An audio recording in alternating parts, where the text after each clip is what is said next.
அன்பான நண்பர்களே வணக்கம். நாம் கேட்டுக்கொண்டிருப்பது வீரயுகநாயகன் வேல்பாரி. வாசிப்பது ஸ்ரீலதா தயாளன். போன பகுதியின் தொடர்ச்சியாக நீலன் எந்த கூடாரத்தில் இருக்கிறான் என்று பார்த்த வீரன் கீழே குதித்தான். குதித்தவன் குறிப்பை சொன்ன கணத்தில் முன் வகுக்கப்பட்ட திட்டத்தின் அடிப்படையில் தாக்குதலை தொடங்கினான் ராவதன். அதுவரை முன்னும் பின்னுமாக அசைந்தபடி நின்று கொண்டிருந்த பாறை கடகடவென உருளத் தொடங்கியது போல் இருந்தது. பரம்பின் தரப்பில் அம்புகளும் ஈட்டிகளும் பீரிட்ட போது அகப்படையினர் முன் நகர முடியாமல் தடுப்பு உத்தியை கைக்கொள்ள தொடங்கினர். வட்ட வடிவ பேருருளை மூன்றாக பிளக்கத் தொடங்கியது. கரிணியின் தலைமையிலான வீரர்கள் அகப்படையை எதிர்கொள்ள உருவிய வாளோடு பாய்ந்து முன்னேறினர். அவர்கள் பிரியும் வேகத்திலேயே பிடிரிமானின் தலைமையிலான குழுவினர் பொய்க்கூடாரங்களில் உள்ளவர்களை எதிர்கொள்ள தனித்து முன்னேறினர். இரு பெரும் கூடார படை பிளவுபட்ட போது நீலனை நோக்கி செல்ல ஆயத்தமானது ராவணன் தலைமையிலான குழு. வேந்தர் படை வீரர்கள் அனைவரும் வலது கையில் ஆயுதமும் இடது கையில் கேடயமும் ஏந்தியிருந்தனர். ஆனால் பரம்பு வீரர்கள் யாருடைய கையிலும் கேடயம் இல்லை. எல்லோரும் இரு கைகளிலும் ஆயுதங்களை ஏந்தியபடி இருந்தனர். உடல் முழுக்க மெய்யுறை கவசம் இருக்கிறது. அது போதும். இப்போதைய தேவை நீலனை மீட்பது மட்டும்தான். எனவே ஒவ்வொரு வீரனும் எண்ணிலடங்காத வீரர்களை கொன்று குவிக்கும் வெறியோடு மூஞ்சலுக்குள் நுழைந்துள்ளனர். கரிணியின் தலைமையிலான படை தாக்குதலை தொடங்கிய கணமே அதன் வேகம் எதிர்கொள்ள முடியாததாக இருந்தது. தாக்குதலின் ஆற்றலால் வேந்தர்களின் அகப்படை சற்றே பின்வாங்கியது. பிடரிமானின் தலைமையிலான அணி முன்னகரும் போதே படையின் நடுப்பகுதியில் இருந்து 3 பெருமூங்கிலை மட்டும் மேலே உயர்த்தி முக்கோண வடிவில் 3 முனைகளையும் ஒன்றோடு ஒன்று பொருத்தி நிறுத்தினர். மறுகணமே எண்ணற்ற வீரர்கள் ஒருவர் பின் ஒருவராக அதில் ஏறி கோபுரம் போன்ற அமைப்பை உருவாக்கினர். மூங்கிலின் பிடிமானத்தோடு ஒருவர் தோளில் ஒருவர் ஏறி கூடாரத்தை விட அதிக உயரத்தை உருவாக்கி கொண்டனர். இவையெல்லாம் நினைத்து பார்க்க முடியாத வேகத்தில் படையின் நடுப்பகுதிக்குள் நடக்கின்றன. கோபுரத்தில் மேலேறியவர்கள் உச்சியில் இருந்தபடி கூடாரத்தின் மேல் நிலையில் தாக்குதல் தொடுக்க தொடங்கினர். பகலி அம்புகள் கூடாரத்தின் மேற்கூரையை கிழித்து கொண்டு உள்ளே இறங்கின. உடலெங்கும் கவசம் அணிந்த வீரர்கள் மேற்கூரையிலிருந்து பாய்ந்து வந்து தலையையும் கழுத்தையும் தாக்கும் அம்புகளை சற்றும் எதிர்பார்க்கவில்லை. பொய்க்கூடாரத்தில் இருந்த வேந்தர் படை வீரர்கள் இடைவிடாது கூரையை பிளக்கும் அம்புகளை எதிர்கொள்ள முடியாமல் சிறிது வெளியேறினர். மேலும் மேலும் அம்பு தாக்குதலை தாங்க முடியாமல் சிதறி ஓடினர். பொய்க்கூடாரம் ஒன்று கலைந்த வேகத்தில் அதன் கூச்சலும் கலவரமும் மற்றவர்களை கலைத்தன. அகப்படை சிதறி பொய்க்கூடாரங்கள் கலைய தொடங்கும் போது வேந்தர்கள் கவசப்படையோடு மூஞ்சலுக்குள் நுழைந்தனர். இடதுபுறமாக உதயஞ்சேரல் நுழைந்தான். அவன் கண்முன்னே சிதறும் அகப்படையை கொன்று குவித்து முன்னகர்ந்து கொண்டிருந்தது சூலூர் படை. எதிர் திசையில் அதைவிட வேகமாக இன்னொரு படை போய்கொண்டிருந்தது. அப்பக்கம் இருந்து உள்ளே நுழைந்தான் சோழவேலன். பிடரிமானின் தாக்குதல் பொய்க்கூடாரங்களை புரட்டியது. மூஞ்சலின் கட்டுக்கோப்பு குலைந்து கொண்டிருந்த போது வேந்தர்கள் மூவரும் தங்களின் சிறப்பு படையோடு உள்நுழைந்தனர். மிக குறுகிய நேரத்தில் சூறை காற்று போல தாக்குதல் நடத்திய பரம்பு படை மூஞ்சலின் மொத்த இயக்கத்தையும் நிலைகுலைய செய்தது. தாங்கள் பார்த்து கொண்டிருக்கும் காட்சியை வேந்தர்களால் நம்ப முடியவில்லை. ஆனாலும் எத்தாக்குதலை தொடுக்க அவர்களுக்கு அதிக நேரமில்லை. பல போர்களையும் தாக்குதலையும் வெற்றிகரமாக நடத்தி எண்ணற்ற அனுபவம் கொண்ட வேந்தர்களின் சிறப்பு படை. இது போன்ற சூழலை எத்தனையோ முறை கையாண்ட தளபதிகள் அதில் இருந்தனர். உதயஞ்சேரலின் படை கரிணியின் தலைமையிலான படையோடு மோதத் தொடங்கியது. அதே நேரத்தில் சோழவேலனின் படை பிடரிமானின் படையை எதிர்கொண்டது. எண்ணி பார்க்க முடியாத வலிமையும் தாக்குதல் திறனும் கொண்ட இருதரப்பு சிறப்பு படைகளும் ஒன்றை ஒன்று எதிர்கொண்டது.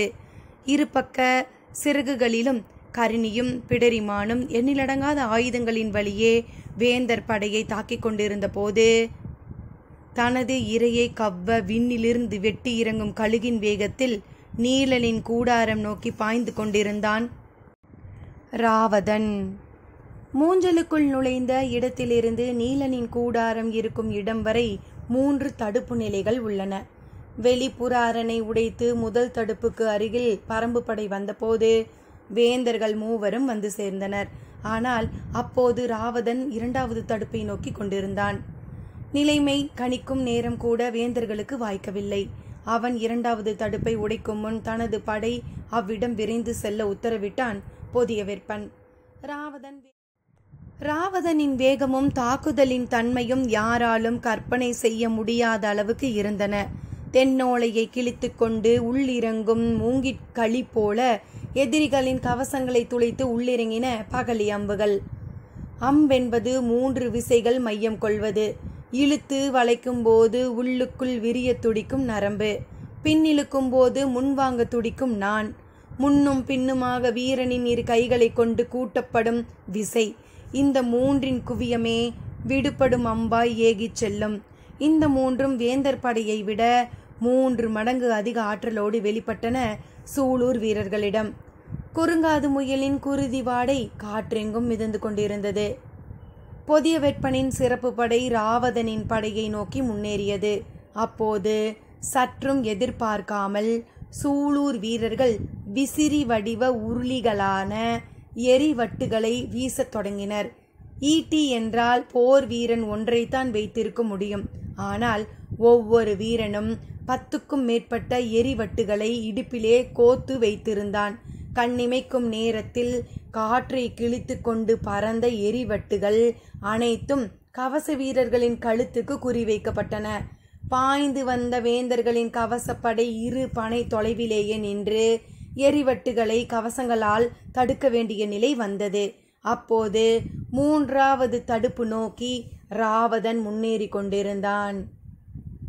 அதை பார்த்த பொதியவெற்பன் உலோக வில்லில் தனல் அம்புகளால் ராவதனை நோக்கி கடும் தாக்குதல் நடத்தியபடி அவனை நோக்கி தேரை விரைவுபடுத்து என்று கத்தினான். மூஞ்சலின் வெளிப்புற அரண் மீண்டும் ஒன்று கோர்த்து செருகி அடைப்பை உருவாக்கியது. ஆனால் உள்ளே நுழைந்த சூலூர் வீரர்கள் தங்களை நோக்கி மொய்க்கும் வேந்தர் படையை கணக்கில்லாமல் கொன்று குவித்தனர். கவசங்களின் மேல் வெட்டி இறங்கும் வாளின் ஓசை மூஞ்சலை நடுங்க செய்தது. கொற்றவாளும் கணிச்சி எனும் கோடரி வகை ஆயுதமும் சூலூர் வீரர்களின் உடல் உறுப்பு போன்றவை. பெரும் மரத்தையும் கணிச்சி கொண்டு ஒரே வீச்சில் வெட்டி சரிக்கும் சூலூர் வீரர்களின் வேகம் கவசங்களை கிழித்து இறங்கிக் கொண்டிருந்தன.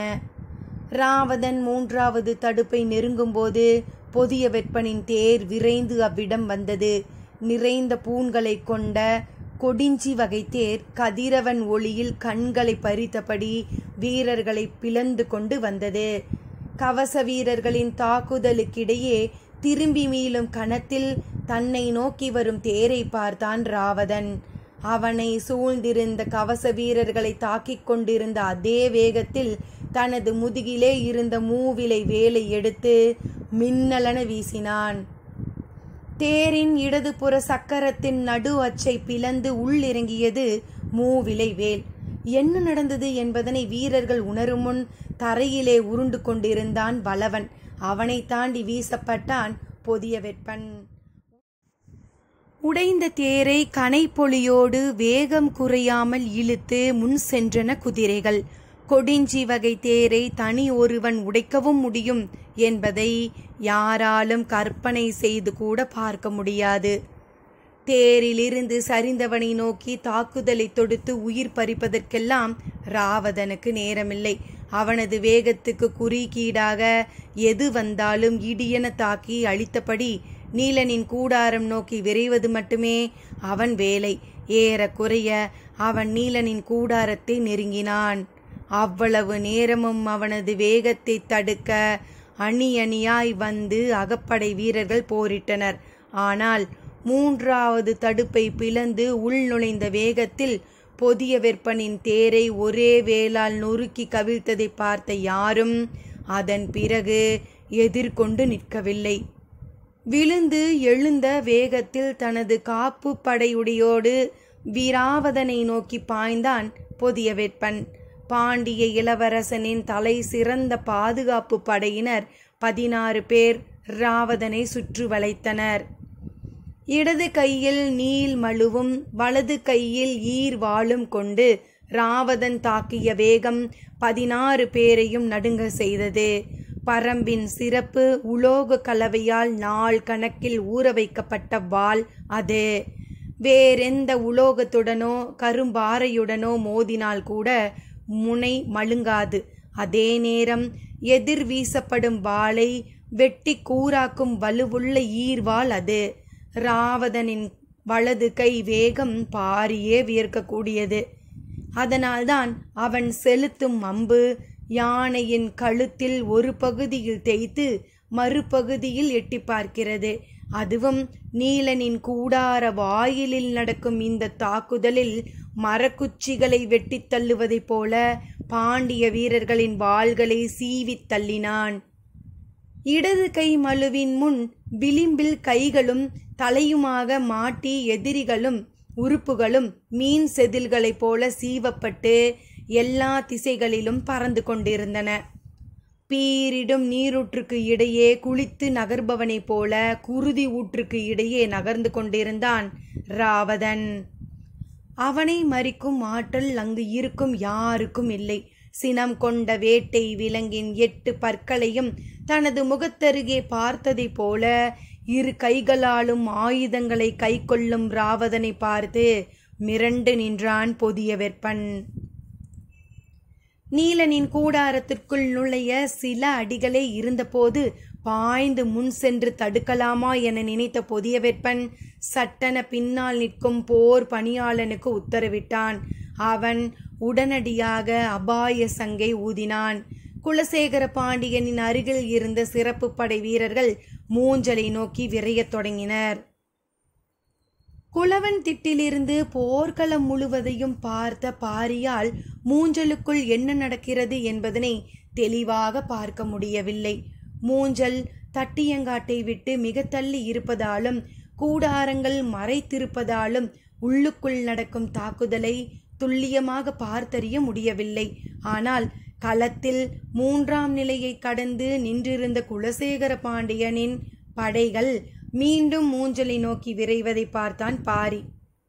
கடைசி கணத்தில் மூஞ்சல் தன்னை காத்து கொள்ள முடியாமல் திணறுவதை உணர்ந்தான். இப்போது பரம்பு தளபதிகளில் யாராவது ஒருவர் மூஞ்சலில் இருக்க வேண்டும் என அவன் மனம் துடித்தது. கருங்கை வாணன் தலைமையிலான படையை உடனடியாக மூஞ்சலுக்கு வர சொல்லி மயூர்கிழாருக்கு செய்தி வந்தது. மூஞ்சல் பேராபத்தில் சிக்கிக்கொண்டது.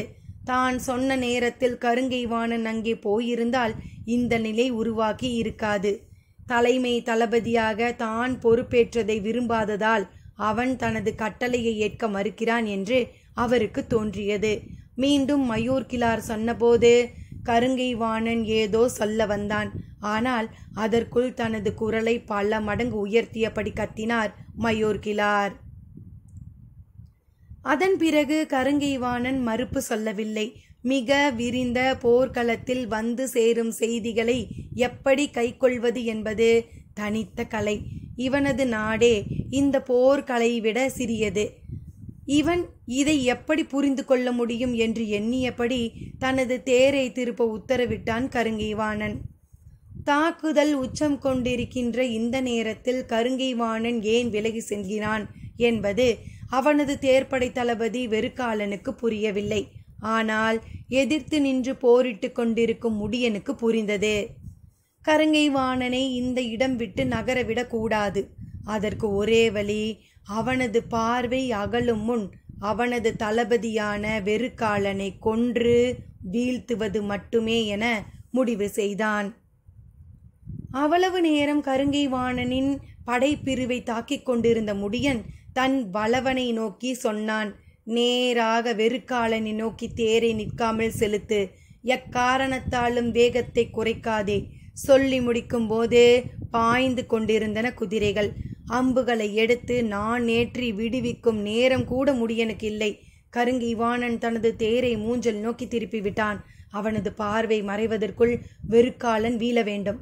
கருங்கைவாணன் இங்கிருந்து புறப்படும் போது எதிரி படை தளபதி தன்னை நோக்கி முன்னேறி வருகிறான் என்பதனை அறிந்த கணமே அச்சம் மேலேறத் தொடங்கியது. அவன் வழக்கத்தை விட வேகமாகவே அம்பை வில்லில் பூட்டினான். அப்போது உள்ளங்கை அளவு வண்டுகள் சீறி வருவது போல் அவனை நோக்கி வந்தன. என்ன அவை என்று அவன் பார்க்கும்போது மார்பெலும்பிலும் இடது தொடையிலும் 2 உள்ளிறங்கின. முன்னுதடு முழுக்க புலிநகங்களால் ஆன வட்டுடை தட்டு. அது காற்றை அறுத்தபடி சீவி செல்லும். தேர்ந்த வீரன் கண்ணிமைக்கும் நேரத்தில் 12 தட்டுகளை எறிவான். பிளிரும் யானை துதிக்கையை கீழிறக்கும் முன் சாய்த்து விட முடியும். வெறுக்காலனால் எப்படி அதை எதிர்கொண்டு நிற்க முடியும்? தேரை திருப்பிய கணத்தில் வெறுக்காலன் வீழ்த்தப்பட்டதை அறிந்து களம் நடுங்க கத்தினான் கருங்கைவாணன். மொத்த காட்சியையும் பார்த்து கொண்டிருந்த மயூர்கிழாருக்கு என்ன செய்வதென்று தெரியவில்லை. முடியன் மீண்டும் தனது தேரை பழைய நிலைக்கு கொண்டு வந்தான். வரும்போதே விண்டனை நோக்கி குரல் கொடுத்தான் முடியன். கனப்பொழுதும் காலம் தாழ்த்தாதே, ஏறித்தாக்கு. விண்டன் முன்னிலும் வேகமாக முன்னேறினான். அதை பார்த்தபடி கொப்பளிக்கும் ஆவேசத்தோடு தாக்குவதற்காக பாய்ந்து வந்தான் கருங்கைவாணன். எந்த தூண்டிலை போட்டால் மூஞ்சலை நோக்கி போக விடாமல் திருப்ப முடியுமோ அந்த தூண்டிலை முடியன் வீசியவுடன் திரும்பினான் கருங்கைவாணன். அவனது தாக்குதல் உத்தி இன்னும் கடுமையாக இருக்கும் என எண்ணும் போது 6 பரன்களின் மேலிருந்தும் முரசின் ஓசை மேலெழுந்தது. யாரும் எதிர்பாராத நிகழ்வாக இருந்தது. அதிர்ந்து பார்த்தனர் பலரும். நினைவு மீண்டவனைப் போல சட்டென திரும்பிய மயூர்கிழார் மூஞ்சலை நோக்கி தேரை விரட்டு என்றார். அவர் போகத் தொடங்கியதும் அவரை விட வேகமாக மூஞ்சலை நோக்கி விரைந்தான் கருங்கைவாணன். தட்டியங்காடெங்கும் கடைசி 5 பொழுதுகளில் நினைத்து பார்க்க முடியாதபடி தாக்குதல் தொடுத்த வீரர்கள் முரசின் ஓசை கேட்டதும் ஆயுதம் ஏந்திய கைகளை தளர்த்தினர். ஆனால் தளபதிகள் முன்னிலும் வேகமாக படபடப்புடன் மூஞ்சலை நோக்கி விரைந்தனர். கருங்கைவாணனின் தேரை தொடர்ந்து அதே வேகத்தில் முடியன் வந்து கொண்டிருந்தான். 3 நாட்களாக குதிரை ஏறாத தேக்கன் முடியனை விஞ்சியபடி குதிரையில் பாய்ந்து கொண்டிருந்தான். விலா எலும்பு உள்குத்தி இறங்குவதெல்லாம் தேக்கனின் நினைவிலேயே இல்லை. அவனை தொடர்ந்து உதிரன் வந்து கொண்டிருந்தான். மூஞ்சலின் வெளிப்புற அரண் அருகே வந்து நின்றது முடியனின் தேர். அவனுக்கு முன்னால் தன் கண்களையே நம்ப முடியாமல் உறைந்து நின்றான் கருங்கைவாணன். அவர்கள் உயிரென காத்த மூஞ்சல் கண் பார்க்கும் எல்லை வரை நொறுக்கப்பட்டு கிடந்தது. வெட்டுப்பட்ட வீரர்களின் உடல்கள் மலையென குவிந்திருந்தன. தேரையோ குதிரையையோ உள்ளே கொண்டு செல்ல முடியாத அளவுக்கு எல்லாம் நிலை குலைந்து இருந்தன. எந்த ஒரு போர்க்களத்திலும் குறுகிய வட்டத்திற்குள் இத்தனை 1000 பேர் கொன்று குவிக்கப்பட்டிருக்க மாட்டார்கள். கருங்கைவாணன் திகைத்து நின்ற போது முடியனின் கண்கள் துடித்தபடி இருந்தன. மூஞ்சலுக்குள் ஒரு சில வீரர்கள் மட்டுமே அங்கும் இங்குமாக தென்பட்டனர். கவசப்படையோ அகப்படையோ சூலூர் படையோ எந்த படையை சேர்ந்த வீரர்களும் கண்ணில் படவில்லை. குதிரைகள் கணக்கில்லாமல் குத்தி சாய்க்கப்பட்டுள்ளன. குவிந்து கிடக்கும் பிண குவியலின் மீது மிதித்து நடக்க முடியவில்லை. எல்லோரும் அப்படியே நின்றிருந்தனர். தொலைவில் ஒருவன் மட்டும் நடந்து வருவது தெரிந்தது. யாரவன் என்று யாராலும் அடையாளம் காண முடியவில்லை. செந்நிற குருதியில் மூழ்கி எழுந்து வந்து கொண்டிருந்தான். கால்களை இழுத்து முன்னகர முடியவில்லை. ஆனாலும் விடாமல் முயன்று வந்தான். உடலில் எங்கெல்லாம் வெட்டுப்பட்டுள்ளது என்பது எதுவும் தெரியவில்லை. குருதி கொட்டியபடி இருந்தது. அவனது உடலமைப்பை பார்த்ததும் அவன் ராவதன் இல்லை என்பது தெரிந்தது. கையில் வலது மூட்டின் ஓர சதையில் துளைந்திருந்தது சிறுவாள் ஒன்று. அப்படியே இருந்தது. அதை பிடுங்கக்கூடிய வலிமையின்றி நடந்து வந்தான். சற்று அருகில் வந்ததும் முடியன் அடையாளம் கண்டான். அவன் கருணி என்று. கண்டுணர்ந்த நேரத்தில் அவனை நோக்கி ஓடினான் முடியன். ஆனால் முன்னால் இருந்த வேந்தர் படை வீரர்கள் மூஞ்சலுக்குள் அனுமதிக்க மாட்டோம் என்று பாலால் மறித்து நிறுத்தினர். துடித்து போய் நின்றான் முடியன். தேக்கனும் உதிரனும் அவன் அருகில் பதற்றத்தோடு நின்று கொண்டிருந்தனர். கருணி மூஞ்சலின் எல்லையை வந்தடைவதற்கு வெகு நேரமானது. உயிரை இழுக்காமல் இழுத்து கொண்டு நடந்து வந்தவன் முடியனின் அருகில் வந்ததும் தான் கையில் கொண்டு வந்த வாளை பரம்பின் குடி முடியனிடம் ஒப்படைத்தபடி அப்படியே மண்ணில் விழுந்தான். முடியனின் கையில் வாங்கியது ராவதனின் ஈர்வாள். அத்தியாயம் 105. மூஞ்சலிலிருந்து நாகக்கரட்டுக்கு ராவதனை தன் இரு கைகளிலும் ஏந்தி வந்தான் தேக்கன். மற்றவர்கள் எத்தனையோ முறை அவனிடமிருந்து வாங்க முயன்றும் அவன் தரவில்லை. பரம்பு ஆசான் மாவீரனுக்கு செய்யும் மரியாதை இது. சமதள வேந்தர்கள் படையோடு ஒப்பிட்டால் ஒவ்வொரு பரம்பு வீரனும் மாவீரனே. ஆனால் ஒரு பரம்பு வீரனை மற்ற பரம்பு வீரர்களோடு ஒப்பிட்டால் மாவீரர்களை என வெகு சிலரே இருப்பார்கள். ராவதன் அப்படி ஒரு மாவீரன் என்று எல்லோருக்கும் தெரியும். ஆனால் தட்டியங்காட்டு போரின் தொடக்கத்திலிருந்து அவன் நடத்திய ஒவ்வொரு தாக்குதலும் இணை சொல்ல முடியாதது. முன்திட்டப்படி இன்றைய போரில் மூஞ்சலின் வெளிப்புற அரணை முழுமுற்றாக அழித்தொழிக்கும் பொறுப்பு முடியனுக்கும் விண்டனுக்கும் உரியது. ஆனால் அவர்களால் மூஞ்சலுக்கு அருகில் போகவே முடியவில்லை. அதே வேளையில் தனக்கான பொறுப்பின்படி கடைசி 10 நாழிகை இருக்கும்போது எதிரிகளால் வெளிப்புற அரணை உடைத்து கொண்டு உள்நுழையவே முடியாது என கருதப்பட்ட மூஞ்சலை தனது குதிரையின் வேகத்தை குறைக்காமலேயே உடைத்து கொண்டு உள்நுழைந்தான் ராவதன். அகப்படையும் பொய் கூடாரங்களில் நூற்றுக்கணக்கில் இருந்த கவசப்படையும் முற்றிலுமாக அழித்தொழித்தான். இந்நிலையில்தான் பொதிய வெப்பன், உதயஞ்சேரல், சோழவேலன் ஆகிய மூவரும் தங்களின் சிறப்பு படைகளோடு மூஞ்சலுக்குள் நுழைந்தனர். நன்கு திட்டமிட்டிருந்ததால் கரிணியும் பிடரிமானும் இரு பக்கங்களிலும் இணையற்ற தாக்குதலை நடத்த 3ஆம் நிலையை கடந்து நீலனின் கூடாரம் நோக்கி முன்னேறினான் ராவதன். அவனது வேகத்தையும் தாக்குதலையும் யாராலும் எதிர்கொள்ள முடியவில்லை. சூலூர் வீரர்களின் வாள்வீச்சு வேகம் வேந்தர் படை தளபதிகளால் தற்காத்து கொள்ளவே முடியாததாக இருந்தது. நிலைமை முற்றிலும் கைமீறி விட்டதை உணர்ந்த நிலையில்தான் பேரரசர் குலசேகர பாண்டியனின் தனித்த பாதுகாப்புக்கான சிறப்பு படையை வரவழைத்தான் பொதிய வெப்பன். தட்டியங்காட்டில் கடுமையாக மோதிக்கொண்டிருந்த இரு தரப்பு தளபதிகளும் போர் முடிவற்றதற்கான முரசின் ஓசையை கேட்டதும் மூஞ்சலை நோக்கி விரைந்தனர். ஒவ்வொருவருக்குள்ளும் ஒவ்வொரு வகையான பதற்றம் இருந்தது. மயூர் கிழார் தான் தலைமை தளபதியாக பொறுப்பேற்ற முதல் நாளிலே மூஞ்சல் தாக்கப்பட்டு விட்டதே என்ற பதற்றத்தில் விரைந்தார். இறுதியில் அபாயத்தை உணர்ந்தும் ஒளி எழுப்பப்பட்டதால் மூஞ்சல் கடுமையான தாக்குதலுக்கு உட்பட்டிருக்கும் என்பதனை கருங்கைவாணன் உணர்ந்தான். மூஞ்சலின் வலிமை மிகுந்த அமைப்பு வெளிப்புற மூடரண்தான். அதை உடைத்து உள்நுழையும் ஆற்றல் கொண்ட படையால் உள்ளுக்குள் போய் பேரழிவை உருவாக்க முடியும் என தெரியும். ஆனால் அபாய ஒளி எழுப்பும் அளவுக்கு நிலைமை மாறும் என நினைக்கவில்லை. பரம்பு படையின் முக்கியமான தளபதிகள் தட்டியங்காட்டில் தங்களுடன் தான் போரிட்டு கொண்டிருக்கின்றனர். குதிரைப்படை மட்டுமே அங்கே போயுள்ளது என்பதால் அகப்படை எளிதில் சமாளிக்கும் என்றுதான் எல்லோரும் நினைத்தனர். ஆனால் நிலைமை ஏன் கைமீறி போனது என்பது வெளியில் இருக்கும் யாருக்கும் புரியவில்லை. முரசின் ஓசை கேட்டதும் முடியன்தான் முதலில் பாய்ந்து போனான்.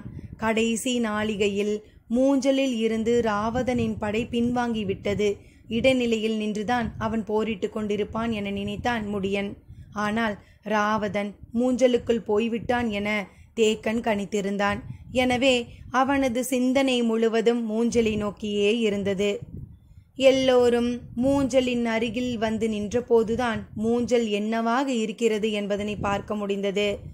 அகப்படை, கவசப்படை, வேந்தர்களின் சிறப்பு படை, பேரரசின் தனிப்படை அனைத்தையும் கொன்று குவித்த சூலூர் வீரர்களின் ஆடுகளம் எப்படி இருந்தது என்பதனை பார்த்த கணம் மயூர் கிழாருக்கும் கருங்கைவாணனுக்கும் குருதியோட்டம் நின்றது. பிணக்குவியல்கள் கணக்கில்லாமல் இருந்தன. குருதி பொங்க மேலும் கதறல்கள் பெருகி தட்டியங்காடு முழுவதும் எதிரொலித்தது. சில இடங்களில் யானை உயரத்திற்கு கிடந்தன கொன்றளிக்கப்பட்ட வீரர்களின் உடல்கள். பரம்பு வீரர்களின் குதிரைகள் கணக்கில்லாமல் கொன்றளிக்கப்பட்டுள்ளன. தட்டியங்காடெங்கும் முழு நாள் போரிலும் கொல்லப்பட்டவர்களை மொத்தமாக குவித்ததைப் போல் இருந்தது. அந்த தாக்குதலில் ராவதனுடன் சென்ற சூலூர் வீரர்கள் யாரும் மிஞ்சவில்லை. ஆனால் ஒவ்வொருவனும் எண்ணற்றோரை வீழ்த்திய பிறகே வீழ்ந்தான். பொய்க்கூடாரங்களை பிடரிமான் தலைமையிலான வீரர்கள் முழு முற்றாக அழித்து முடிக்கும்போது தனது கவசப்படையோடு உள்நுழைந்து தாக்கினான் சோழவேலன்.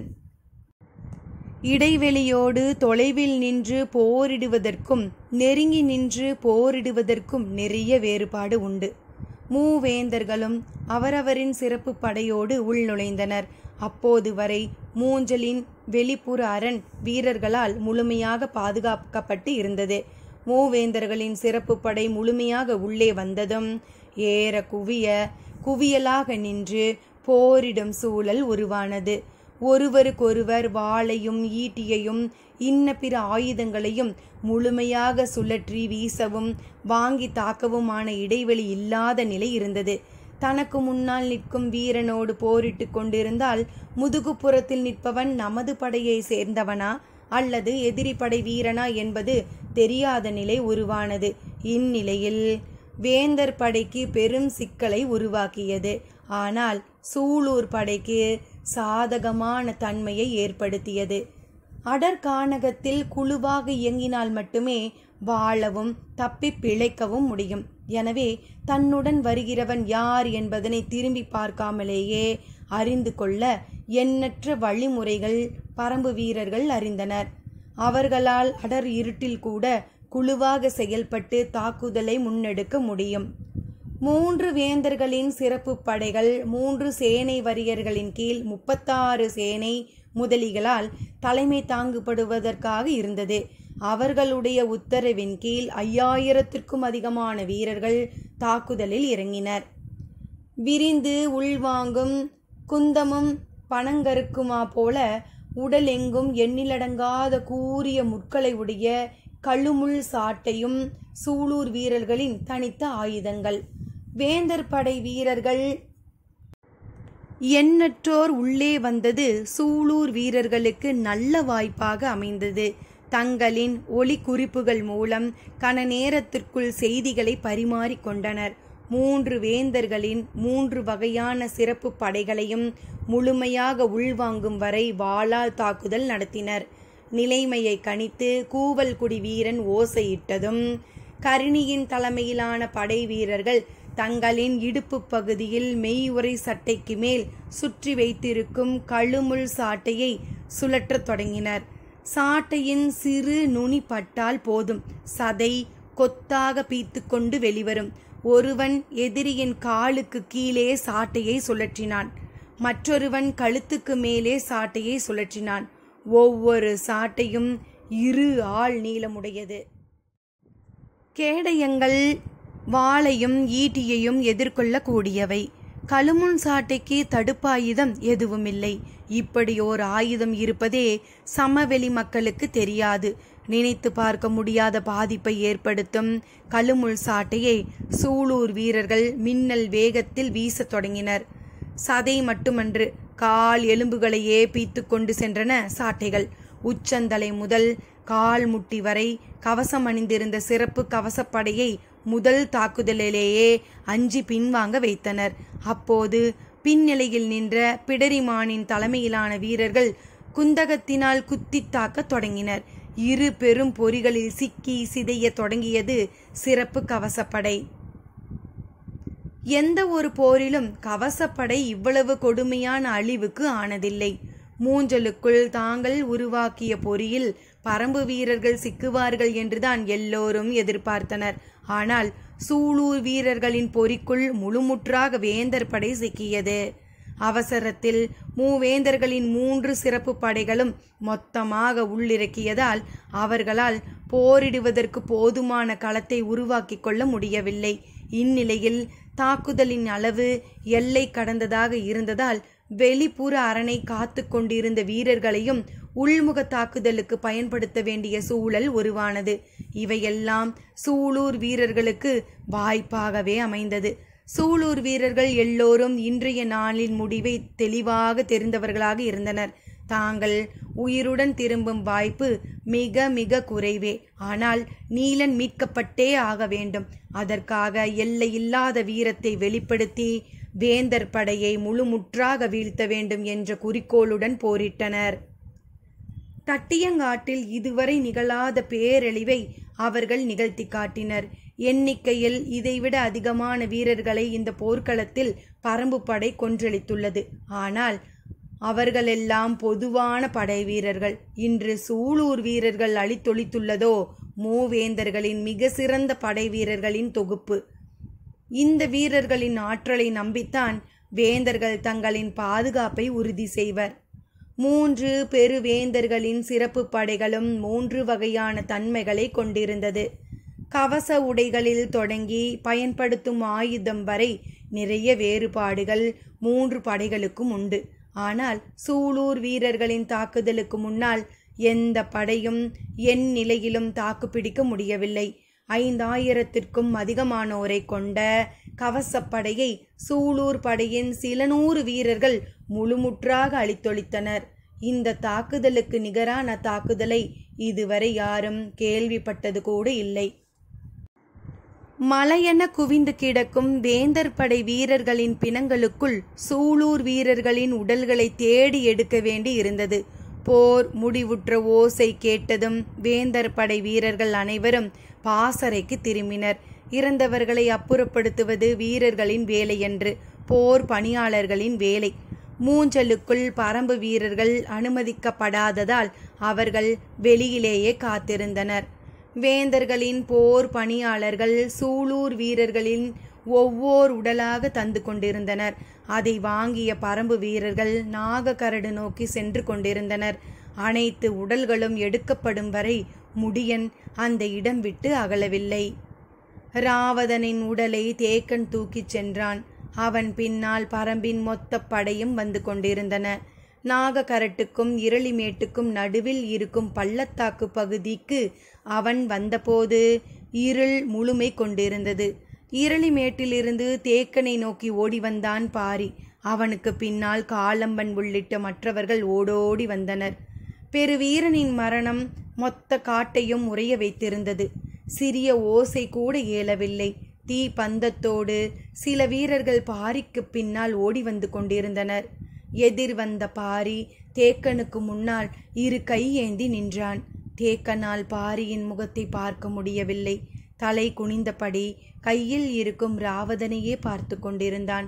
ஆனால் பாரியின் கைகளுக்கு ராவதனை மாற்றவில்லை.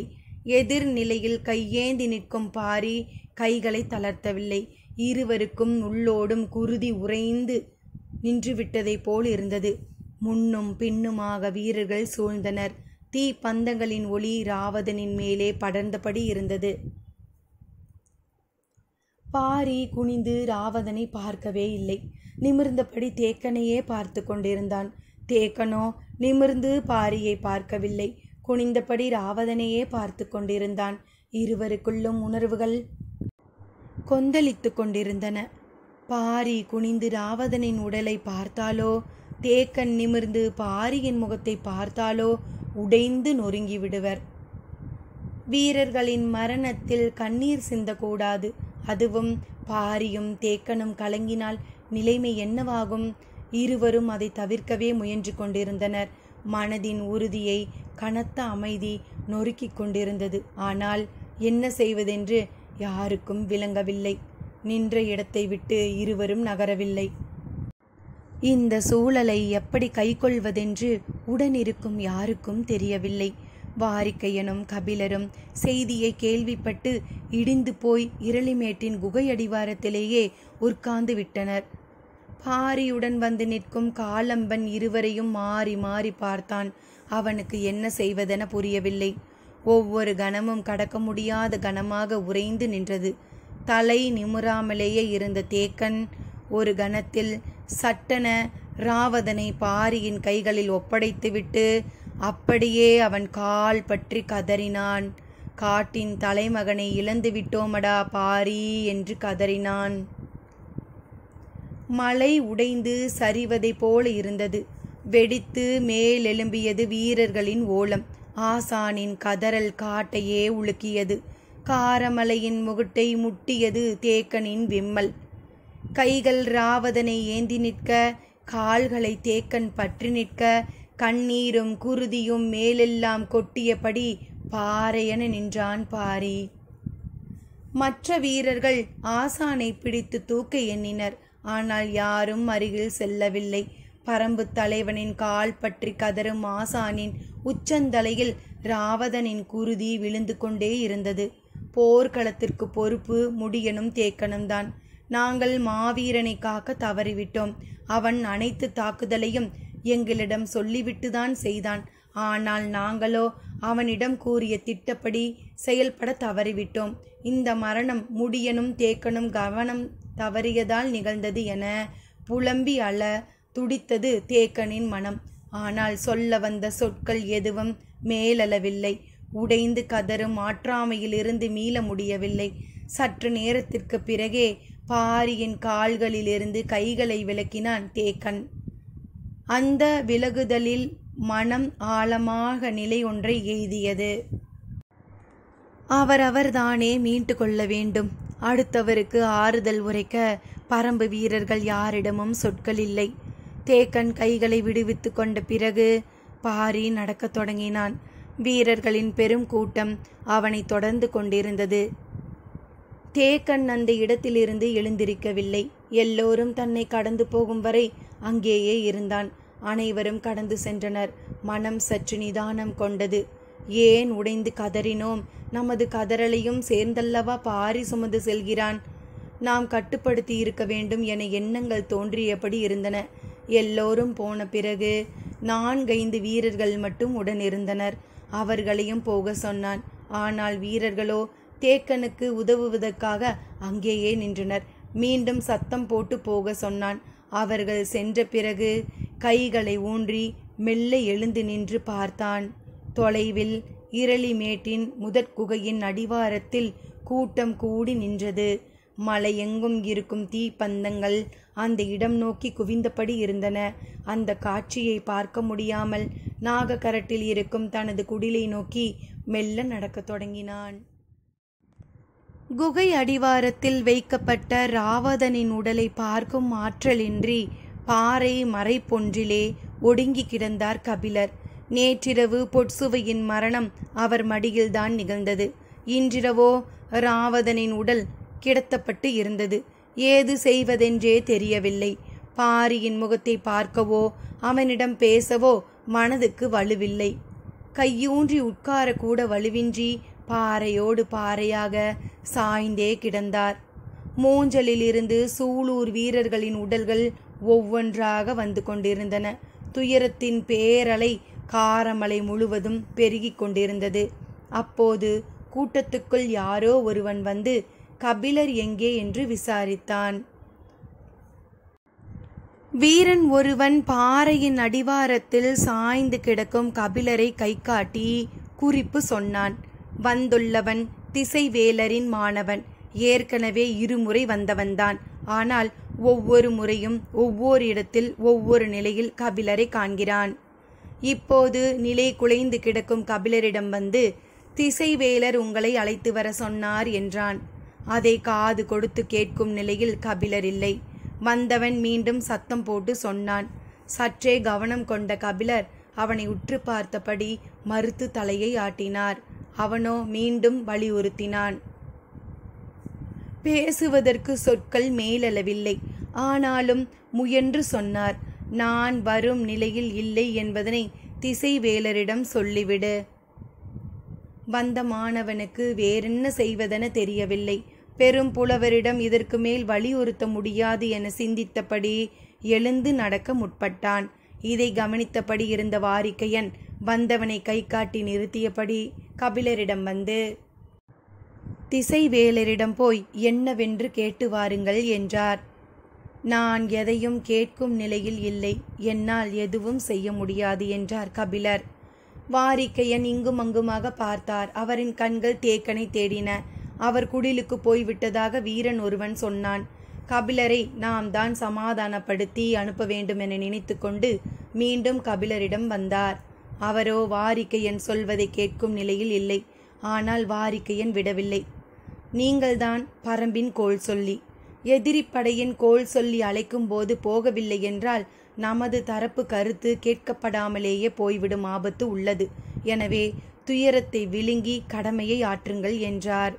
கபிலரோ கண்களை உருட்டி பரிதாபமாக பார்த்தார். எனது உடல் இயக்கம் செத்து கிடக்கிறது.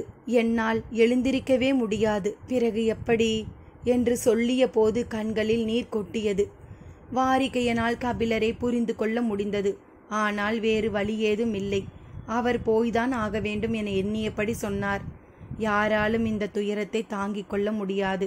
ஆனாலும் பொழுது விடிந்தால் நம் வீரர்கள் தட்டியங்காட்டில் போரிட்டுதானே ஆக வேண்டும். கபிலர் வாரிக்கையனை கவனித்தார். மனம் நொறுங்கி கிடந்தாலும் எண்ணம் கைகூடினால் எழுந்து நிற்க முடியும் என்பதனை ஒவ்வொரு வீரனும் ஒவ்வொரு நாளும் சொல்லிக் கொண்டுதானே இருக்கிறான். உங்களால் அதை புரிந்து கொள்ள முடியவில்லையா கபிலரே? புரிகிறது. ஆனால் நான் அதற்கான ஆள் இல்லையே. என்னால் இதை தாங்கிக் கொள்ள முடியவில்லை என்று சொல்லிக் கொண்டிருக்கும் போதே காற்றில் கேட்ட கதறல் குரலோடு சேர்ந்து வாய்விட்டு கதறினார் கபிலர். கைகள் இரண்டையும் கூப்பி கண்ணீர் பெருக வேண்டினார். கபிலரின் நிலை புரிகிறது. ஆனால் அப்படியே விட்டுவிட முடியாது என முடிவுக்கு வந்த வாரிக்கையன் சொன்னார். முடியனை நினைத்து பார்த்தீர்களா? சூலூர் வீரர்கள் எல்லோரின் உடலும் எடுக்கப்படும் வரை அவன் மூஞ்சல் விட்டு அகலாமல் அங்கேயே இருந்தான். பாரியை நினைத்து பார்த்தீர்களா? தேக்கனே காலை பிடித்து அழுத பிறகும் கலங்காமல் நின்றான். அவர்கள் எல்லாம் ராவதனை தங்களின் தோளில் போட்டு வளர்த்தவர்கள். வீரனின் மரணத்திற்கு கைமாறு உண்டு. அதை செய்வதுதான் அவனுக்கு நாம் செலுத்தும் மரியாதை. இப்போது நீங்கள் பாடல் புனையும் புலவன் மட்டுமல்ல, பரம்பின் கோள் சொல்லி. எழுந்து நடங்கள். ராவதனின் குருதி மூக்கில் ஏறி உச்சந்தலையை சூடாக்கி கொண்டிருக்கிறது. எப்படி உங்களால் உட்கார்ந்து கொண்டு அழ முடிகிறது என்று குரல் உயர்த்தியவர் வந்திருந்த மாணவனை பார்த்து அவரை அழைத்து கொண்டு போ என ஆணையிட்டு விட்டு திரும்பி பார்க்காமல் கூடாரத்திற்குள் நுழைந்து விட்டார். எங்கும் இருக்கும் வீரர்கள் வந்து மொய்த்து கொண்டிருந்தனர். குகை அடிவாரத்தில் சரிவில் முண்டி உள்ளே போவது மிகவும் சிரமமாக இருந்தது. ஆனால் தடுமாறி உள்ளே நுழைந்த வாரிக்கையன் நீண்ட நேரம் கழித்து திரும்பி பார்த்தார். பாறை அடிவாரத்தில் கபிலர் இல்லை. நாகக்கரட்டிலிருந்து தட்டியங்காட்டை நோக்கி இறங்கும்போது அடர் இருள் அப்பிக்கிடந்தது. வீரர்கள் தீப்பந்தம் ஏந்தி முன் நடந்தனர். வழக்கம் போல் போர்க்களத்தின் நடுவில் இருக்கும் பரனில்தான் திசைவேலர் நிற்பார். அங்குதான் இருமுறையும் அழைத்து வரச் சொல்லி பேசியுள்ளார். இப்போது அங்கிருந்துதான் அழைத்து வரச் சொல்லியுள்ளார் என்று எண்ணியபடி நடந்தார் கபிலர். ஆனால் மாணவனோ தட்டியங்காட்டின் நடுப்புறம் செல்லாமல் இடதுபுறம் சென்றான். ஏன் இந்த பக்கம் செல்கிறாய் என கேட்டார் கபிலர். அதற்கு இந்த மாணவன், இடதுபுறம் கடைசியாக இருக்கும் பரன் மீதுதான் திசைவேலர் நிற்கிறார். அங்குதான் அழைத்து வரச் சொன்னார் என்றார். அதற்கு மேல் கேட்கும் நிலையில் அவர் இல்லை. அவன் பின்னே நடந்து சென்றார். பரனின் அடிவாரத்திற்கு கபிலர் வந்தபோது மூவேந்தர்களும் வேந்தர் படை தளபதிகளும் நின்றிருந்தனர். திசைவேலர் பரன் மீது நின்றிருந்தார். ஏன் அனைவரையும் வர சொன்னார் என்பது யாருக்கும் தெரியவில்லை. வேந்தர்கள் மீண்டும் மீண்டும் கேட்டும் தளபதிகளிடம் விடை இல்லை. குலசேகர பாண்டியன் உள்ளிட்ட மூவேந்தர் குடும்பத்தினர் ஐவரும் வந்து நின்றிருந்தனர். மயூர் கிளார் கருங்கைவாணன் உள்ளிட்ட தளபதிகள் அணிவகுத்து இருந்தனர். பரம்பின் தரப்பு கோள் சொல்லி வந்த பிறகே பேச முடியும் என்று திசைவேலர் சொல்லிவிட்டதால் யாரும் எதுவும் பேசாமல் அமைதி காத்து இருந்தனர். கபிலர் வந்ததும் அவரை பரன் மீது ஏறி வர சொன்னார். கபிலருக்கு சற்றே ஐயம் உருவானது. பரம்பு வீரர்கள் ஓங்கலத்தை பயன்படுத்தி தாக்குதல் நடத்திய போது விசாரணைக்கு அழைத்திருந்தார். திசைவேலர் அப்போது பரன் விட்டு கீழேதான் அமர்ந்திருந்தார். மறுநாள் போர்க்களத்தின் தன்மையை பற்றியும் தனக்கு உண்டான மன அழுத்தத்தை பற்றியும் விவாதிக்க வரச் சொன்னார். அப்போதும் கீழேதான் இருந்தார். அந்த இரு நிகழ்வுகளின் போதும் வேந்தர்கள் யாரும் இல்லை. ஆனால் இன்று வேந்தர்கள் அனைவரும் வந்து நிற்கின்றனர். திசைவேலரோ பரன் மேலிருந்து தன்னையும் ஏன் மேலேறி வர சொல்கிறார் என எண்ணியபடியே பரன் மீது ஏறினார் கபிலர். முன்னும் பின்னுமாக இரு மாணவர்கள் அவர் ஏறி செல்ல உதவி செய்தனர். பரனின் மேல் தளத்தில் 4 மூலைகளிலும் பந்தங்கள் எரிந்து கொண்டிருந்தன. நடுவில் சிறிய இருக்கை ஒன்றில் அமர்ந்திருந்தார் திசைவேலர். மேலேறி சென்ற கபிலர் திசைவேலரை வணங்க முயன்ற போது அவரின் முகத்தை பார்த்ததும் சற்றே அதிர்ச்சிக்குள்ளானார். முகம் கடுத்து உறைந்து போய் இருந்தது. கண்கள் ஆற்றாமையால் கனன்று கொண்டிருந்தது. வந்து நிற்கும் கபிலரை ஏறிட்டு பார்த்தார் திசைவேலர். துயரத்தின் பெருவலி கபிலரின் முகத்திலும் நிரம்பி இருந்தது. கபிலரின் வரவுக்காகவே காத்திருந்த திசைவேலர் மெல்ல எழுந்து பரனின் முன்பகுதிக்கு வந்தார். கீழே எண்ணிலடங்காத பெரும் பந்தங்கள் எரிந்து கொண்டிருக்க தேர்களின் மீது பேரரசர்கள் அமர்ந்திருந்தனர். திசைவேலர் பேச முன் வருவது அறிந்து மாணவன் ஒருவன் முரசின் ஓசையை மெல்ல எழுப்பினான். கீழே இருந்தவர்கள் மேலே பார்த்தபடி கவனம் கொண்டனர். முன் வந்து தடுப்பு கட்டியை பிடித்தபடி திசைவேலர் கூறினார், இன்றைய போரில் நமது படை விதிகளை மீறிவிட்டது. எல்லோரும் சற்று அதிர்ச்சிக்குள்ளானார்கள். விதியை மீறியவர்கள் யார் என்று ஒருவருக்கொருவர் பார்த்து கொண்டனர். மயூர்கிழார் கருங்கைவாணனிடம் பார்வையாலேயே கேள்வி எழுப்பினார். கருங்கைவாணனோ அப்படி யாரும் நமது தரப்பில் விதிகளை மீறவில்லை என்றான். தலைமை தளபதி என்ற முறையில் மயூர்கிழார்தான் இப்போது பேச வேண்டும். அவரோ கருங்கைவாணன் மீது சற்று ஐயம் கொண்டிருந்தார். அவனிடம் நன்றாக விளக்கம் கேட்டறிந்த பிறகுதான் பேசத் தொடங்கினார். நிலைமான் கோல் சொல்லியை வணங்குகிறேன். வேந்தர் படையில் யாரும் விதி மீறவில்லையே. போர் விதி மீறப்பட்டதை நானே கண்டேன். அப்படியென்றால் யார் விதி மீறினார்கள் என்பதனை கூறுங்கள் திசைவேலரே என்று பணிந்து கேட்டார் மயூர்கிழார். எல்லோரும் பரன் மீது உற்று பார்த்தபடி இருந்தனர். திசைவேலர் சொன்னார், பொதிய வெப்பனும் சோழவேலனும். அதிர்ந்து நின்றனர் அனைவரும். திசைவேலரின் குற்றச்சாட்டு வேந்தர்களின் தரப்பில் இருந்த ஒவ்வொருவரையும் நடுங்க வைத்தது. அவரின் கூற்றுக்கு என்ன பதில் உரைப்பது, யார் பதில் உரைப்பது என்று யாராலும் முடிவு செய்ய முடியவில்லை.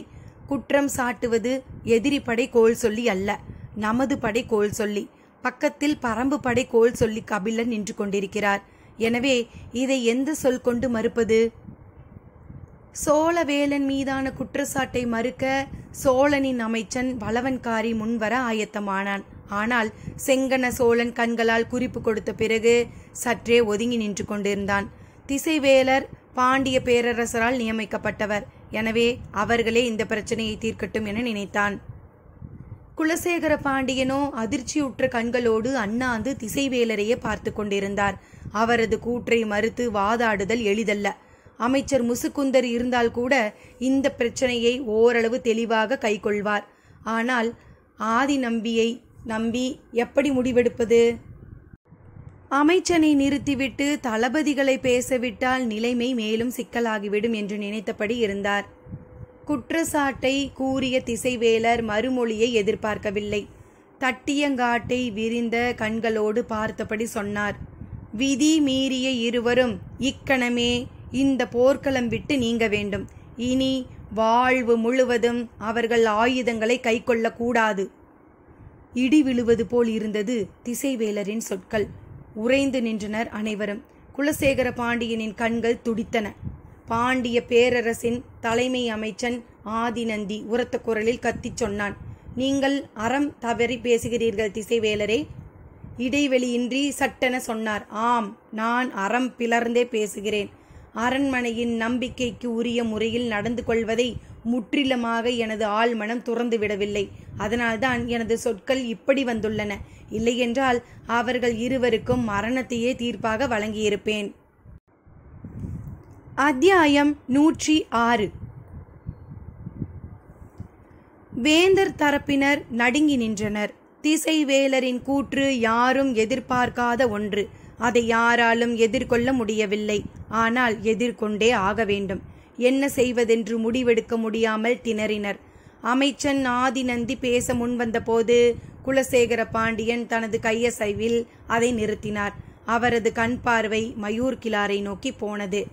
அவர் எந்த அவையிலும் வலிமையான உரையாடலை முன்வைக்கக்கூடியவர். இப்போது அவர் தளபதியாக இருந்தாலும் திசைவேலரை எதிர்கொள்ள அவரே பொருத்தமானவர் என்று குலசேகர பாண்டியனுக்கு தோன்றியது.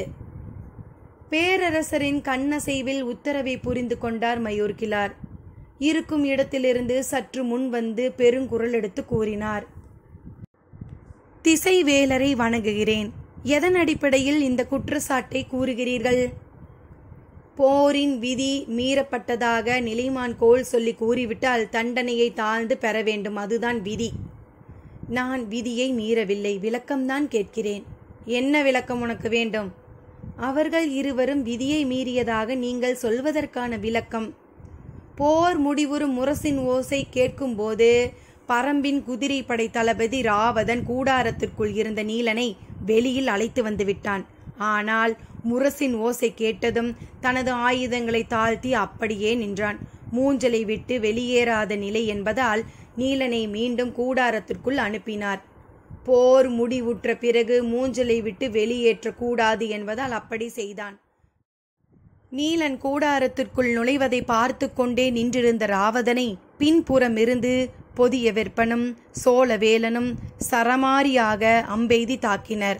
அவர்களுடன் படை அணியினரும் சேர்ந்து தாக்கினர். போர் முடிவுற்ற பிறகு ஆயுதங்களை தாழ்த்தி நின்று கொண்டிருந்தவனை விதிகளை மீறி கொலை செய்தனர் இருவரும். சொல்லி முடிக்கும் முன் சினம் கொண்டு கத்தினான் சோழவேலன். நான் அதற்கு முன்பே அம்பெய்தி விட்டேன். நாங்கள் அம்பெய்திய பிறகுதான் உங்களின் முரசின் ஓசை கேட்டது என்று உரக்க குரல் கொடுத்தான் பொதிய வெப்பன்.